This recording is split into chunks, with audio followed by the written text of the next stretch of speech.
mute people and ask you to use the chat function.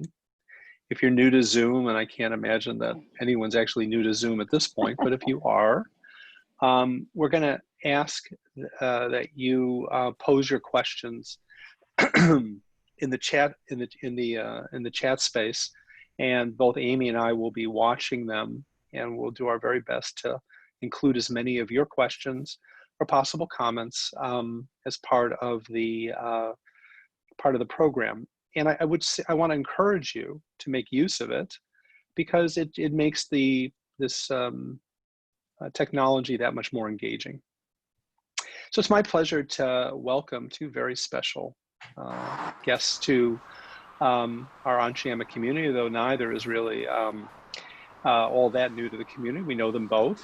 Rabbi Karyn Kedar serves as senior rabbi of B'nai Joshua at Beth Elohim. She's an author, poet, and I think most of us know her as an inspirational speaker. She writes and she teaches, and she talks about mindfulness, practice, forgiveness, beauty, struggle, healing, and love. Karyn's a certified spiritual director, an ordained rabbi, and a teacher of mindfulness practice. She guides people of all faiths, as well as the seeker and the perplexed. She leads seminars, workshops, leadership training, and offers keynote speeches, as well as one-on-one group counseling. Her books include Amen, Seeking Presence with Prayer, Poetry, and Mindfulness Practice, God Whispers, Stories of the Soul, Lessons of the Heart, and The Bridge to Forgiveness, Stories and Prayers for Finding God and Restoring Wholeness. Karyn's a contributing poet, liturgist, and essayist to numerous anthologies. Karyn and her husband Ezra live outside of Chicago, Illinois, in a not too distant suburb. What we like to think of in Chicago is the land of 847, if that helps anyone. And their 3 children, spouses, and 5 grandchildren are all finding their paths in Israel. So welcome, Rabbi Karyn Kedar. And Dr. Jane Sherwin Shapiro.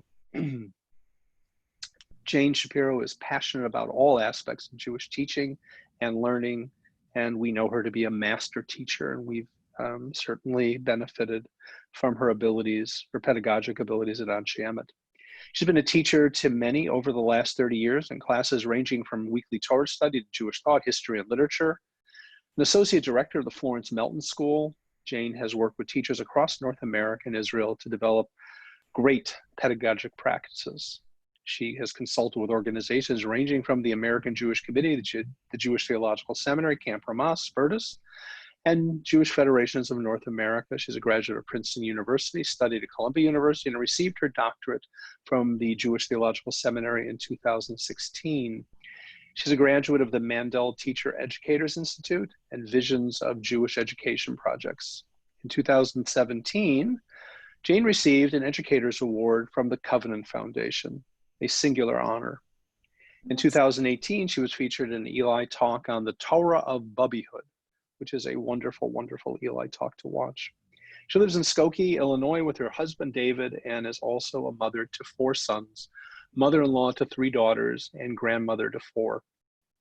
Our topic tonight is finding our spiritual footing in a COVID-19 world. And when Amy and I talked about who should we look to for teaching and guidance on the subject, Karyn and Jane's name came up almost immediately, and we're so very fortunate to have the opportunity to welcome you this evening. I don't want to take up, I really want to hear from our panelists, and so I'm going to lead in with just our Parsha from this week. Because I think it provides the groundwork, and I say that tongue-in-cheek because the portion is Korach and the rebellion of Korach, which is a difficult story to read, and it is painful to watch Moses' leadership come under attack. But if we can, I believe at least, that if we contextualize this portion, I think that it has much to say to our current age and to our topic for this evening. So last week, we read the portion of Shlach Lecha, the story of the spies, and we all know how that story ends. An entire generation was punished for their lack of faith in God and commitment to the covenant. And their punishment, as you know, was to wander for an additional 38 years until another generation, a new generation, would rise up and take their places. In a moment, the Israelites went from being on the precipice of entering the land promised to Abraham to a new reality where an entire generation would have to die off in order for the next generation to enter the land. So everything had been upended in a moment.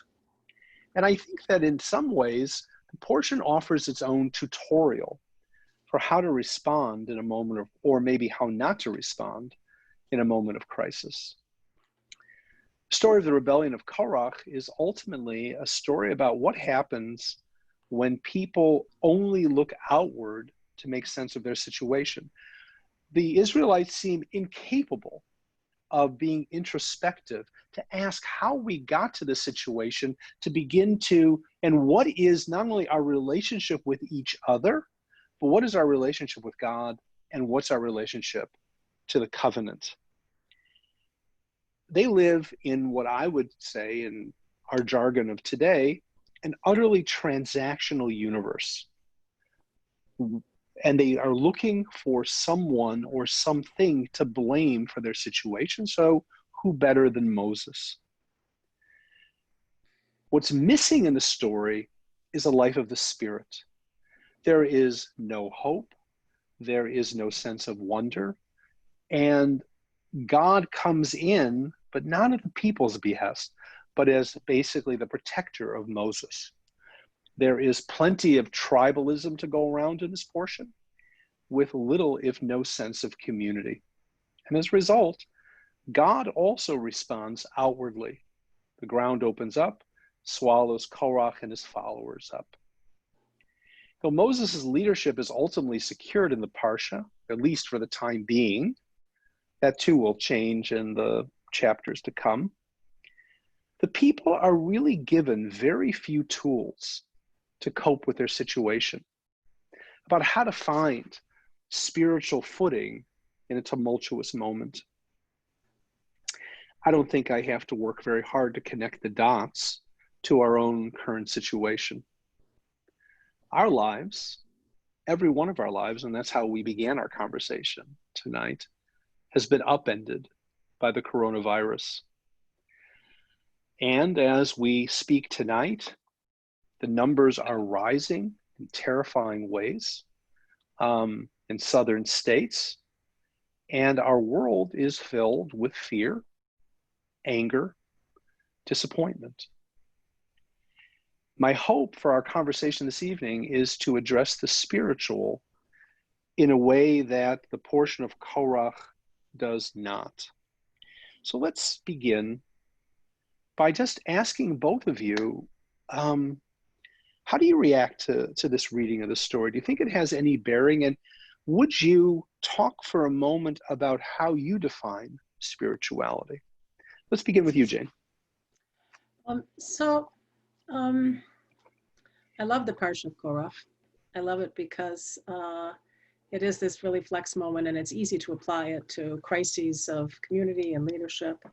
But for spirituality for me is largely a way of, it's the opposite of a transactional universe. It is a way of going through the world with a sense of something larger than yourself, that can offer pathways to wonder. But more than anything, I think it's spirituality to me is a way that it just touches people in a way that they can walk through the world larger than just their own needs or their own perspectives. It brings an awareness of the other. And for me, spirituality can be found, and I'll talk a little bit later about sort of what's been happening, my spiritual life right now during COVID, but it can be accessed in many, many ways through music and art and mindfulness and through Jewish texts and through nature. And I think one of the extraordinary things about it is how many human pathways there are to have a sense of what is beyond us and bigger than us. So, and I'll stop it. So, yeah. Okay. All right. Karyn, do you want to jump in and just talk a little bit about how you hear this story and just some of your thinking on spirituality, or when you hear that term, what do you think about? First of all, thank you for having us here, and you have a beautiful community, and actually my only regret right now is that I can't just sit for the next half an hour and listen to Jane Shapiro, because it's been a lot of years that I've been able to benefit from your teaching, Jane. So I'm honored to be here with you. Michael, you did a beautiful job the other day down Thank you very much. I think that the human condition is made up of 4 aspects. We're physical, we're bodies, and we in Judaism understand that the mitzvot, by and large, are grounded in the physicality. You want to live a spiritual life in Judaism, then you need to do something. You need to give tzedakah. You need to light Shabbat candles. The mitzvot require for you to operate in the physical universe, unlike many other traditions. That's very grounded in our tradition. The human condition also has a psychology. We're either working on it or we're not. We either see our therapist or we don't. We either get over it or not, but there is a psychology and a vocabulary for psychology. There is an emotional aspect. And then there is this thing called the spiritual aspect that for a long time we didn't talk about. As Jews, we got angry at God after the Holocaust and stopped conversations about God or to God, and didn't evolve a vocabulary that accessed the divine spirit within. And we focused on, at least in the Reform movement, on social justice, on mitzvot and other movements and actions and things that we do, but we lost the vocabulary for it.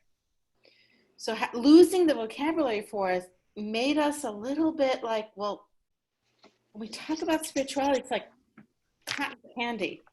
Like, really? How many times can you say the word spiritual and not know what you're talking about? So what we're doing in the last several decades is developing a vocabulary on what we mean by the piece of the human condition that involves the spirit. Sometimes we say an intuitive sense. Sometimes we say access to the transcendent. Sometimes we say a gut feeling. But all those aspects in which what I coined the phrase a couple decades ago is God whispers, all those sort of fluttering in the soul that leads you to a path to express your higher good, that's the spirit of the human condition tugging at you. It was beautifully said. Thank you. I'm going to throw a question in that we didn't discuss. It just came to mind, but I like it. If you could talk, Jane, if you could talk to Jane Shapiro on January 1st of 2020, and you said, I got to tell you that at the end of June, this is what happened, right? And Karyn Kedar on January 1st had a conversation with Karyn Kedar today and talked about, like, this is coming around the corner. And the Jane or Karyn of January 1st said, well, God, that's horrible. I can't believe that happened. How did you manage spiritually? What kept you going? What would you say? What would you tell Jane January 1st? Of next year, before this happened or after? Before this happened. You have to talk to the So. And teach us something. Give us a text that you would help us. So, I think that's a great question. I was going to talk some more about Korach. I'll go with this question. So go stay with Korach. It's fine. We talk about whatever we want to talk about. It's all Torah. So what the I'm going to go back to Korach because you posed the transactional basis of their relationship with Moses, and they're in a major crisis mode because they don't know what's going to be happening for them. But the question that Korach that they ask is, aren't we kulanu kedoshim? Aren't we all holy? And I think that, and this will come back to the question that you asked, is Korach, and he rounds up these other people, and they pose it as a question like, well, wait a minute, God. You told us that we were all holy at Mount Sinai, that we're all supposed to be Mamlechet Kohanim for Goy Kadosh. We're all Kohanim, or we're all firstborn. And if you look at the two other people from the tribe of Reuven, the firstborn tribe, there's a lot of undercurrent in the Korach story of all the firstborn who were not priests who thought that they were going to be serving, or and if the very end of last week's parsha was about the tzitzit, which is really wearing something that the priests wear. So there's all these kind of circling themes where Korach's question is, I thought we were all holy. What's going on here? And why are you over here, Moses, and why aren't we? That I think they're asking a deep question of, now Korach does it inappropriately because he's about vayikach. He takes the people. So his aggressiveness and his ego involved in it is destructive. But I also sense that they are vulnerable and they go to the transactional with Moses because they're trying to figure out what is the nature of my holy life? What makes me holy?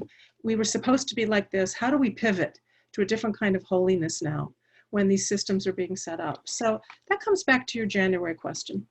I think I would have said myself the following. You better make sure that you have the tools you need to hunker down for a long spiritual quest or journey. It's going to be a long time. It's not going to be a quick fix where you're going to read one blog post. It's going to make everything easy. So there's something long and hard, and it's requiring a certain spiritual patience. And the Hebrew word for patience is the word savlanut, which also means suffering. So I think that, like, prepare yourself for something that's going to be an enduring battle. So what resources will you need spiritually, aside from how you're going to get your groceries and things like what will you need in terms of connections and sports and sort of, what's going to ground you in this time. I know for myself that when the first book I read when this all happened is I read the new biography of Churchill during World War II. I love that book. It's a fantastic book, but I'm always, I'm always like, what are models of, first of all, leaders, because we need to believe in that. We need to believe that there are leaders who can help us. But what is it like for an entire nation to develop this kind of spiritual endurance and courage to stay the distance? And so I remember thinking, like, I need to read this book right now and remind myself that it is possible. And that's I think what's challenging about reading the newspaper every day is kind of feeling the faltering in that. But for me, the spiritual toolkit, I guess that there are both some surprises and some things that I've said like, oh, here's the things that are here for me that are available. And I really would love to know what other people are doing. So I only can speak, for myself as just another Jewish person about the things that are kind of helping me and the things that I kind of have fallen to the wayside, which I'm going to admit. I have found it extremely difficult to pray during this period. And I'm a big prayer normally. I love to go to shul. I love to daven. I love to lead services. I like to be in my praying community. People around me matter. I miss the sound of the Torah reading desperately. I'm not a person who does Zoom on Shabbat, so I'm not accessing other synagogues. And so my whole prayer life kind of just went silent. And as a consequence, unhinging my spiritual life from my community has sort of unhinged me from having a praying life in a way that I could have never anticipated in January, and it totally surprises me.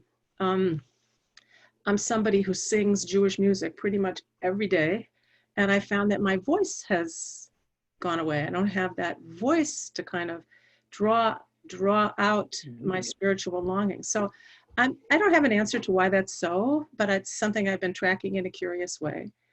But what I have found, and here I do have a text that I guess I want to share briefly or refer to, what I have found is a deep sense of refuge in Jewish learning and text study and inquiry. And I suppose the January 2020, I would have said to myself, any books you think you're going to be wanting, you better just get them all piled up in your house because you're going to want, though they come by mail.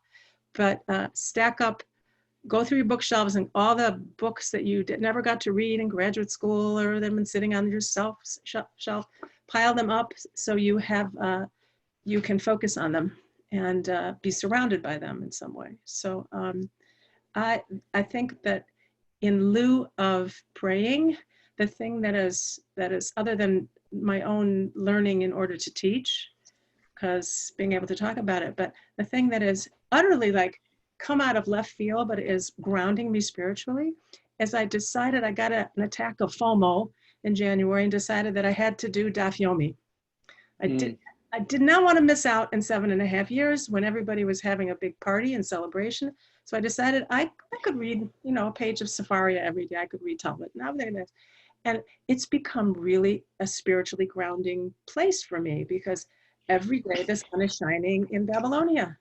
And every day there are people, and sometimes plagues happen there, and sometimes disease happens and stuff happens there. But every day there is some nugget and some consistent sense of our Jewish wisdom is eternal. And you can access it whenever you reach out to reach for it. And there's always going to be something there. So I think the other thing the January 2020 person would tell the June 2020 person is that prepare for surprise. Prepare for things that you might never have anticipated. The things you thought were going to be your spiritual practices might go out the window, but there might be other ones that will surprise you. So I would love to hear what Karyn has to say. Yeah. Okay, let's. Pretty amazing. I'm so curious about the text you're going to share. Do you want me to go first? Do you want to share your text? I'll share I would go ahead. Yeah, I forgot, but go ahead. No. Do you want me to share my text? It's happy. I think that would be great. Let's do that. The text is simple. I didn't want to like put up a text on the screen for everybody. The text is simple. And it really draws on what I said about Torah and wisdom and learning. I'm a big fan of the Sfat Emet, who was a Hasidic Rebbe who died in the beginning of the 20th century. He was the Gera Rebbe. I'm convinced, even though he read Freud, he's deeply psychological and intuitive and a really powerful Hasidic master. I've been studying him with a rabbi friend of mine in Israel for 5 years already, but it's beautiful and moving for many, many reasons, and it's poetic. So one of the things that the Sfat Emet is always doing as a poet is making word plays. So when he was commenting on not Parsha called Korach, but Parshat Toldot, which is the time when Isaac it's the story of Isaac after Abraham dies and the sort of the transformation of the patriarchal generations and what's going to happen. But there's conversation about Isaac, who we think of as kind of a Kuni Lemo because of the Akedah. We don't think about him as powerful, and then he's blind, he messes up. He's actually a very successful businessman. He has a lot of flocks, and what he's really good at is well digging. And there's a whole passage in Genesis about Isaac digging wells. Some of them are the wells of his father, and some are his own. And we also know that, so Abraham had wells, and Isaac had wells, and we know that Jacob also, he hangs out at wells because that's where he meets Rachel. And so suddenly the word wells, and the word here, and this is what everybody can, when we get off the call, can say, here's what I learned tonight in one word, be'er. Be'er is the word for a well. So everyone has to sort of imagine a well as something that is deep, dark, cool, and that there's natural running water, living water at the bottom of the well. And what is the Sfat Emet? He takes that text and he says, oh, the patriarchs, they all dug wells, be'er. But he said, don't read it as the word be'er. Take the same Hebrew word as Moses did at the beginning of Deuteronomy when he says, Moshe be'er. He explained all of the teachings of the Torah for the people. So when you hear those, so what I remember is like be'er and be'er are the same word. And so that to me is like a text or a thought that has been, when I can go down into deep wisdom and find the well of living water and be in a position to explain it, pull up the bucket, pour the bucket around with some friends, talk about it. That is a life-giving spiritual practice for me. So I think if somebody said, what is it about Torah study that you love so well, that would be it in a nutshell. You can turn a be'er into be air and find living water. So I also want to thank you for that. That's beautiful. I want to also note that Alice Ginsberg wrote, wells are deep, dark, full of cold water, but also the social meeting place, the place where people congregate. And so a place to teach, find the news, connect with each other. I think it's just a nice insight. I took a class with him when I was in college. Did you say H.L. Ginsberg? No, Alice Ginsberg is the person who. Another person. Alice. Oh, very nice. Such a beautiful, a place to teach. Yes. So I love that. Thank you, Alice. Yes. So the well is this deep place, but a congregating place at the same time. That's what Torah study is for me, with our ancestors and with each other. So. Right. Is that inward and outward at the same time? Interesting. Karen, let's. Would you comment?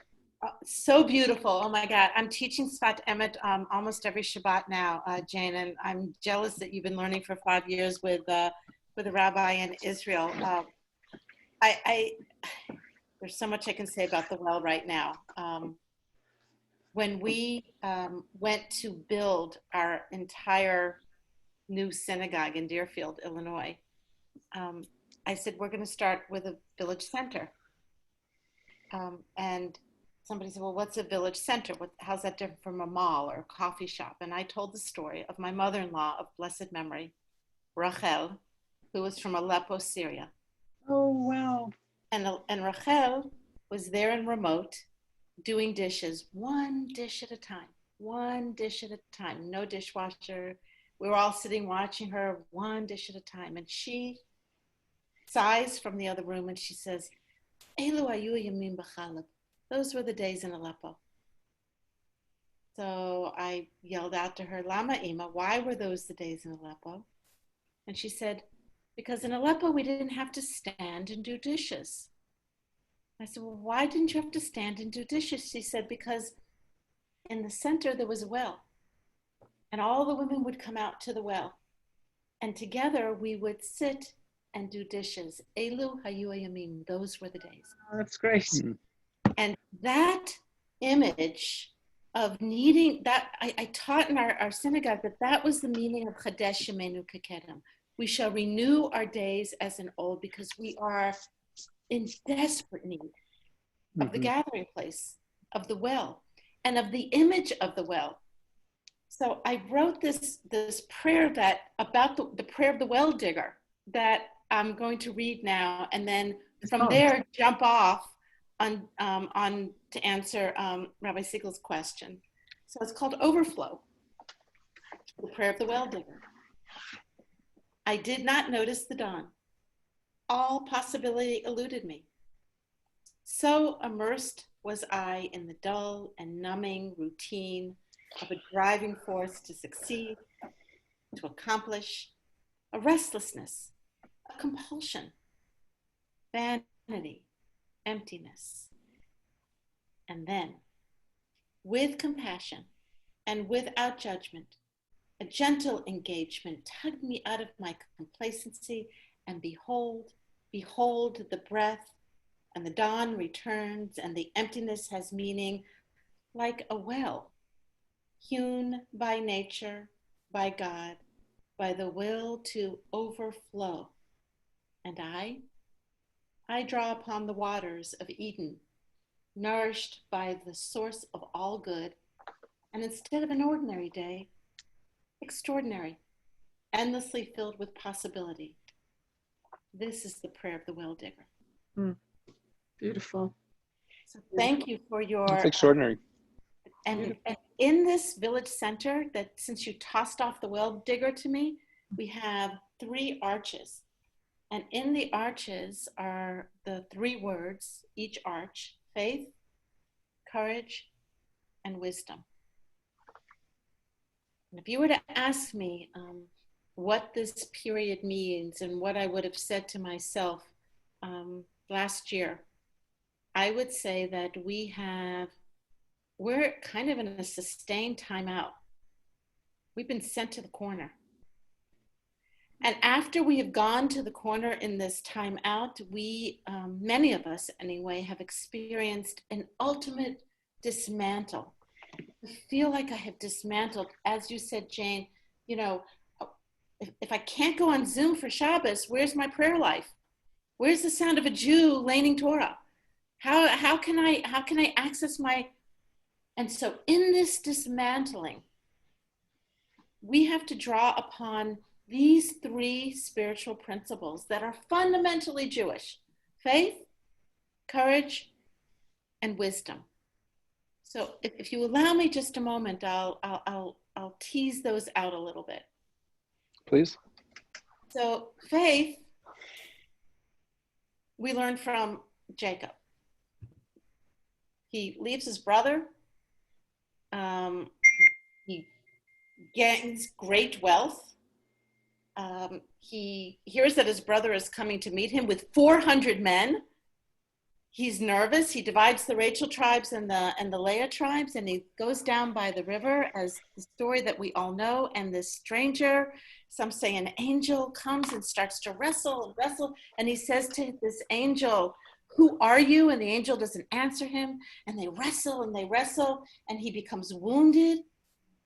And that place that is wounded is the place for those of us who keep kosher. We don't eat that part of the animal to remember this struggle.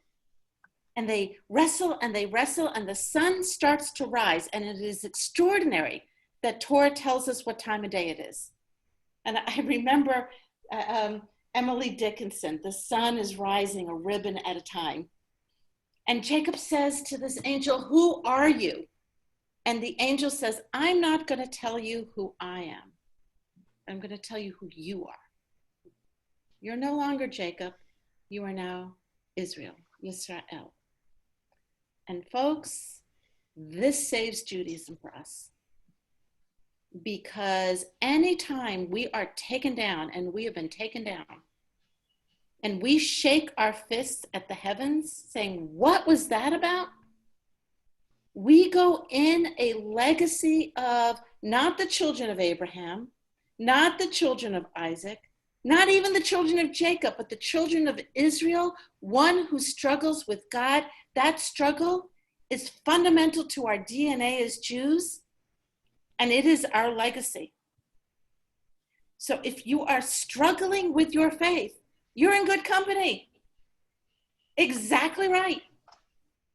You know, and at the end of our days, we'll kick God in the shin and we'll say, "What was that about?" And maybe we'll know. But in the meantime, we're struggling with the invisible one and things unknown. And if I can take just another moment in the concept of faith, I remember many, many years ago, Jane, when we were teaching together, I had this sort of night vision that if only I could learn to sew, I could save my life, which is a very bizarre thing for me to have, because when I lose a button on a coat, it's a shopping opportunity. There was nothing about sewing that was going to save my life until I understood what the vision was. The vision was, our life is a tapestry, kind of a picture. And the spiritual path, or one could say the Jewish path, it's taking the needle and thread and making sense out of it. This is gold, this is blue, we're filling in the picture. So many years, it's the other side of the picture. You only see a knot and you're not quite sure. But that's ours. That's what we know. That's what we can always know. And then there is black, exquisitely beautiful, opaque velvet. That's God. Because the truth is, anything we really want to know is fundamentally unknowable. Why some people love, why there's evil in the universe, why some people die early. So our job as people of faith is to take care of what we know and surrender what we don't know and live on the scene. So what we're being asked to do now of this faith, courage, and wisdom is to live on the scene. Do what we need to do and surrender the rest. So and is that where resilience comes in? Oh my God, resilience. You know, that goes to courage. I once had somebody say to me, you know, when you become a hero, Karen, you don't become a hero during peacetime. You become a hero during conflict. This is our time to become the hero of our own lives. We can now become the hero of our own lives. Michael, you said it beautifully. You said, what is missing for me in this Korach piece is hope and wonder. I wrote it down on my page. Hope and wonder. I was driving along in Israel one year, many years ago, because the car window went like this instead of bzz, it went like this. And we're driving up and down the hills of Jerusalem. We have a air conditioning that doesn't really work. And Ezra's opening the window, my husband, and I'm closing the window, putting on the air conditioning, and we're fighting like every good husband and wife does in a car. And we get down to the Shvela, the coastal area, and I look to my right and I see sunflowers. And I say to him, stop the car. And for some reason, for the only time in our entire marriage, my husband listens to me. And I get out of the car and I walk into the field and I look at these sunflowers and they are the ugliest thing I have ever seen in my entire life. And I'm saying, okay, what was Van Gogh's thing? They were scrawny and the black center was like an eye. They were pregnant with seeds and scrawny little flowers. And then, to answer your question, I had this revelation that has helped me ever since. Sunflowers are not sunflowers because of how they look. They're sunflowers because of how they behave. They search the heavens for the light. And that is courage. And as we're struggling with our faith, we find resilience now in the courage it takes not to give into despair, not to give into cynicism, not to give into fear, but to become the hero of our own lives and to search the heavens and our inner life for the light. Jane, do you want to talk for a moment about that? I mean, where do you find resilience? First, I find resilience, as I said before, I was talking about Churchill, but I find as a Jew, I find enormous resilience in not just in Jewish history. I mean, for me, it's like, some is this historical survival and resilience. We come from a stiff-necked, resilient people. I mean, when God says you're so stiff-necked, like when you have a child who's like rambunctious child, well, that child is curious. You can take both aspects of a child's personality and spin over one another. And God says, you're so stiff-necked. Another one says, it's like, yeah, we're resilient people. We know how to survive. So for starters, I learn a lot from Jewish history. I also, I mean, the characters in the Torah to me are extremely important. And that's what Hasidic literature and like all kinds of midrash and just going to the well of one personality after another, they all face different kinds of adversity. And they sort of what happens to them, what their story is, and how their reactions affect them and how they treat each other. And it can be infertility, it can be famine, it can be slavery, it can be leadership. Like they are all, there are no heroes. They are all people trying to live as, what I tell my students is the Torah is a book about where the horizontal meets the vertical. And it's all human beings like trying to live in this domain where everything is messy in some kind of vertical contact with a sense of the divine or some spiritual life. So I just read, I love their stories for that reason. I find a lot of role modeling in the resilience and perseverance of people. So even when it's really hard, so that works for me. What else do I find resilience? Exercise. Oh, okay. Thank you. Thank you for the dose of guilt. I appreciate that very much. Ask me a question. No, I actually feel like being embodied is important. So yeah. So I'm going to turn back to you, Karen. What have you learned about yourself in the last few months? So what didn't you know? Or what do you value in a way that you didn't value before? Um, Such a good question. We are so incredibly frazzled and busy, and I'm no less busy right now. Um, but life has slowed down in a really powerful way. There are many of us who are experiencing this differently. Um, those of us who have a lot of children at home want to jump out a window. Those of us who are home alone want to jump out of a window. It's just so quiet in our house.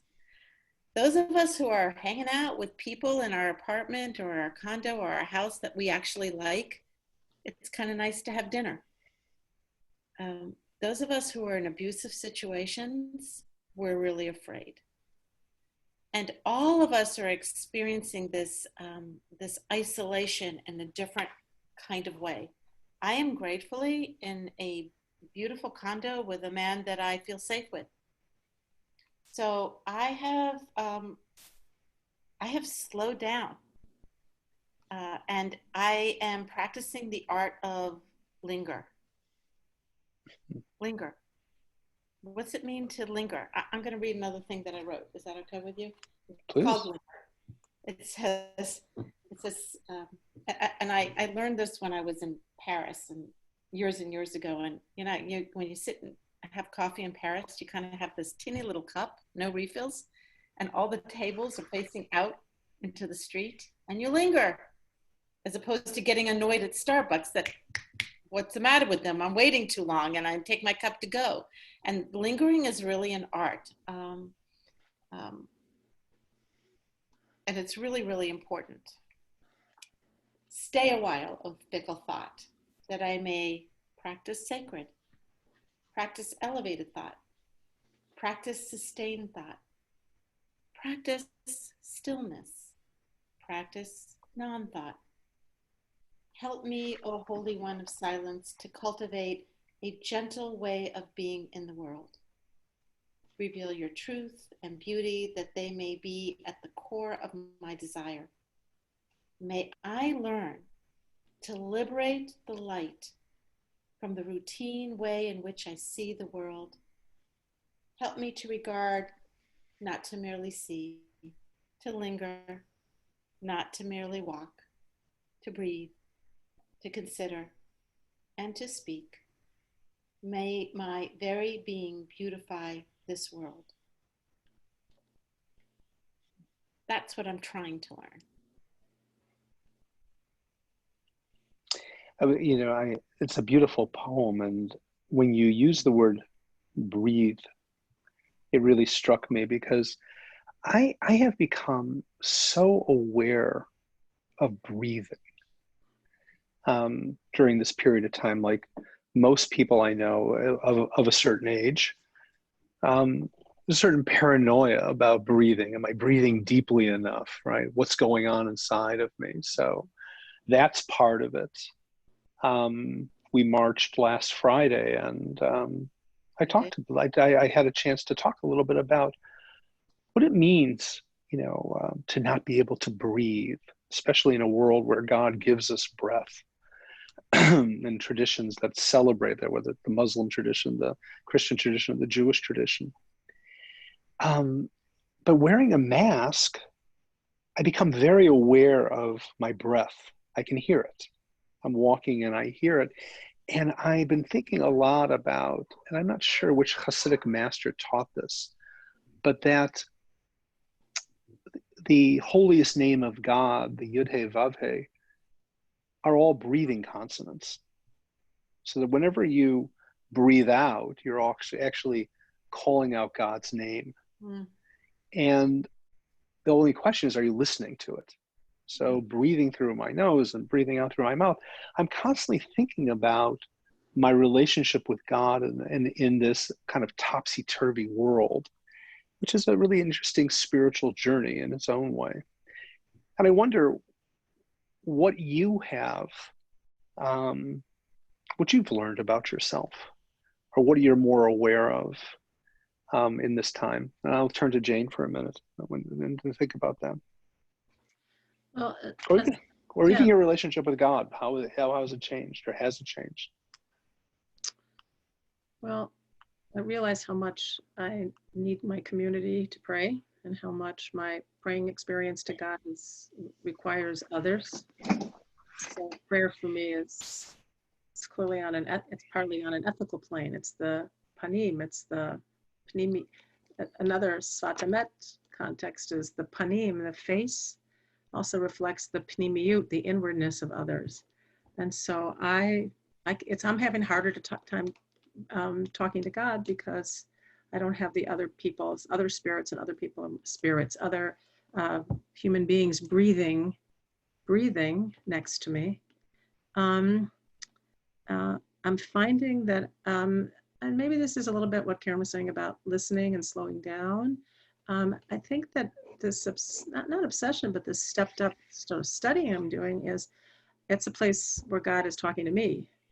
Like God spoke to Moses saying, or, God's a part, it just speaks in all Jewish texts. And so I feel like that the listening I'm trying to do is like listen for the message in that direction instead of just what am I saying to God, but what's coming the other direction. And I think that's all. That's all I have. I don't. Beautiful. I know. Go ahead, Karen. She likes it. I said Pnimiyut. I saw her smiling. Yeah. Well, I love Sfat Emet. I just love that you're quoting him right now. It's right on my shelf right in front of me, my copy of the Arthur Green translation. Of course. Feel like I want to be more gentle. I want to walk a little bit more humbly with my God. I want to obey what the rabbis teach us about Shema, that ayin at the end of the first word and the daled at the end of the last word formulate the word ed, which means to witness. I feel like I want to be a testifying witness. That I want to stay out of fear, which is easy for me, but I want to stay out of judgment, which is harder for me. And if I can stay out of fear and judgment and walk humbly with my God and be more gentle, I can then use the platform that I've been given to be a testifying witness of what it means to have life stripped down and then rebuild brick by brick, stone by stone,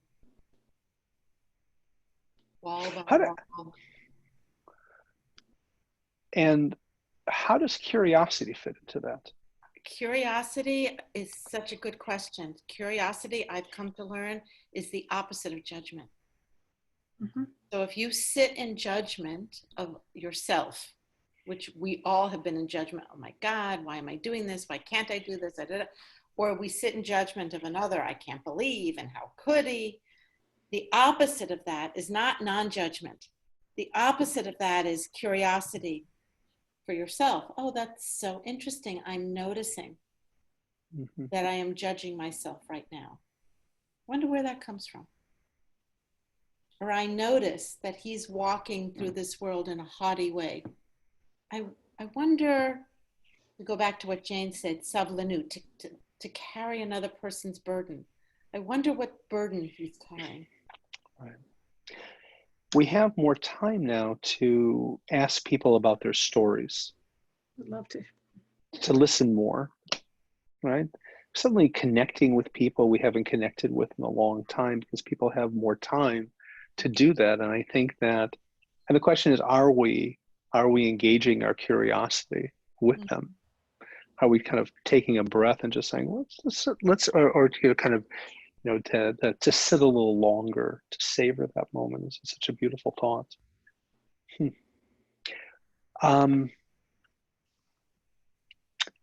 And your relationship with others, Jane, how has that been affected? Because, we talked a little bit about the well before, and I thought that was such a beautiful text. And this whole notion of sitting around the well, in a sense, Zoom has become our way of sitting around the well.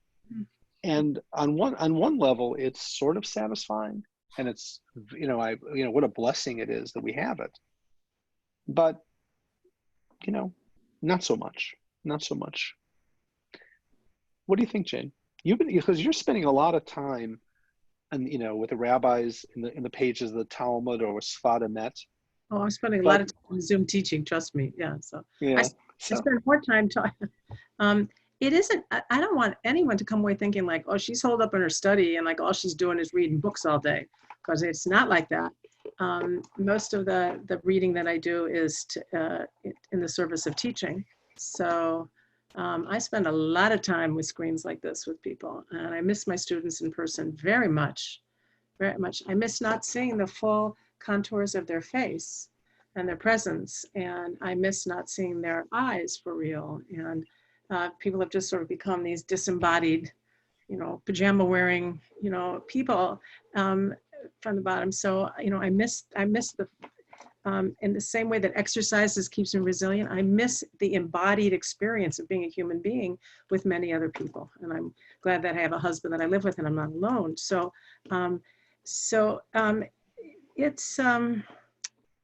it's challenging. It's challenging to look and to listen. But I am also finding, however, that I'm grateful for the Zoom, for the opportunity, like all kinds of people who couldn't get to class before, who live in another city or other places, are able to meet me at the well, because we can all be in this place at the same time. And I see that as an opportunity. So I was on a call with a few people, and I was actually on a call with my teacher, my Hasidic teacher, a few other people, and he's friendly with Aviva Zornberg, so we invited her to be part of the conversation. So Wow. She hates this teaching. She said, I hate not seeing people. I hate not seeing their faces. And I thought to myself, why? You read your things every time. But she hated it. So we had a whole conversation on what does it mean to teach. But for me, I tend to hold as a polarity. I cannot be in person with people I love, but it's a gift to be able to right now to be seeing Julian, who I haven't seen in a long time, and Trudy, who I haven't seen for a week, and my friends Debbie and Matt and Amy Karp, and the rest of you, to be able to share our voices and our thoughts. So I think that we can't sit and just mourn what we're missing right now, but to sort of think about the fact that the entire world has had to pause, and that the entire world is sort of going through this, like, what is my life all about right now? In the same way that I think that Korach and the people are going, when you to bring it back to Korach, it's like, what's going to happen to us now? I mean, they were also just, what were their connections with each other and with their families and their tribes and their connection with Moses? They were desperate. They were, they were without hope, but they were also desperate. So I feel like everybody in the world is in that kind of Korach precipice moment. But we do have these ways of communicating, and we have shared language and shared rituals and ways we can come together. And I feel like the whole world's learning a little bit about how great Shabbat is.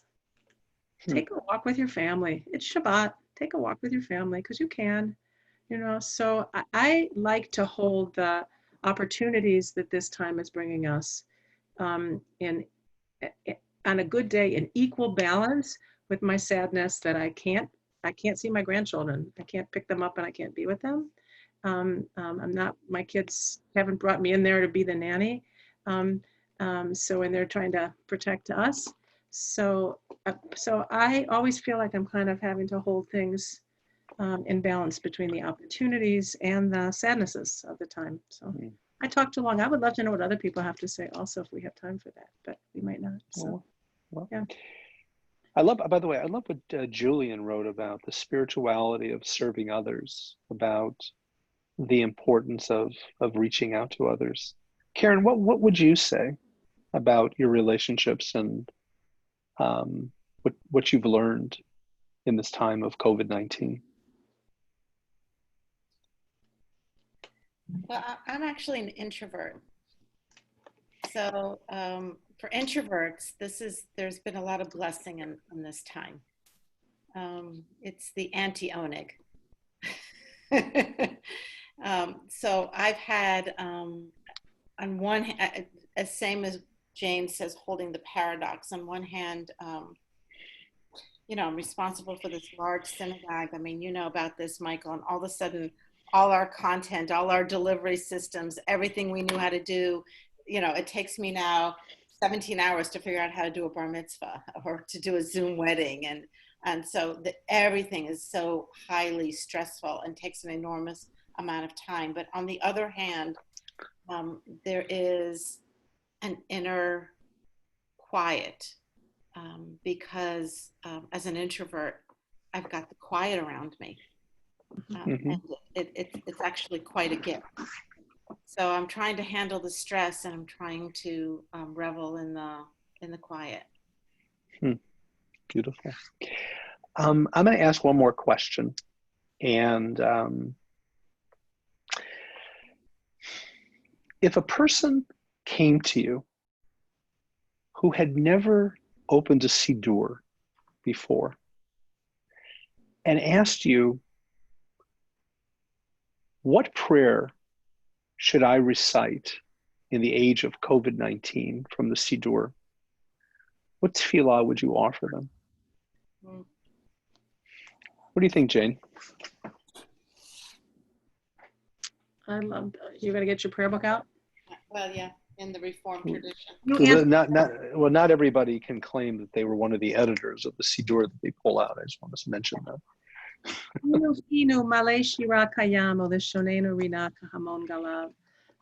you repeat? Would you translate that, please? If our mouths, it's the last prayer at the end of Psukei de Zimra before Shacharit on Shabbat. If our mouths were not, and if our wings are like eagles, Ein anachnu masbikim lahodot lacha. That if all of these things would happen to our bodies and we could just soar out of our houses above a virus, just our bodies could soar, Ein anachnu masbikim lahodot lacha, and yet we would still not have enough to be in gratitude to you, God. And so, I mean, that comes back, I guess I love that because I love the poetry. And I think that comes back to when you ask me this, like, well, how do you define spirituality? And to me, there's a sense of just like something that is just bigger than myself that I can tap into, that infuses my life and infuses my relationships. That prayer to me, says that. Beautifully said. Karen? Perfect prayer. It is a perfect prayer. Perfect. It's, if I were to live in hyperbole, then all I would really say is thank you. Yeah. Beautiful prayer. I pulled out, now, we render the Hashkivenu a little bit differently than the tradition. And nevertheless, the same imagery is there. So I would say. That's one of my top 5 too, yeah. Hashkivenu Adonai Eloheinu l'shalom. God, when I lie down, let it be for peace. V'hamidenu malkeinu l'chaim, and let me wake with life. Ufros alenu sukat shlomecha, and spread over me a canopy of peace. Be my salvation. Protect me. Keep far away all sadness, war, viruses. It's actually in the prayer. Ubetzel kanafecha tastirenu, because if I'm going to hide someplace, it's in the shadow of your wings that I want to hide. Yeah. If I'm gonna hide in a shadow, let it be in the shadow of God's wings.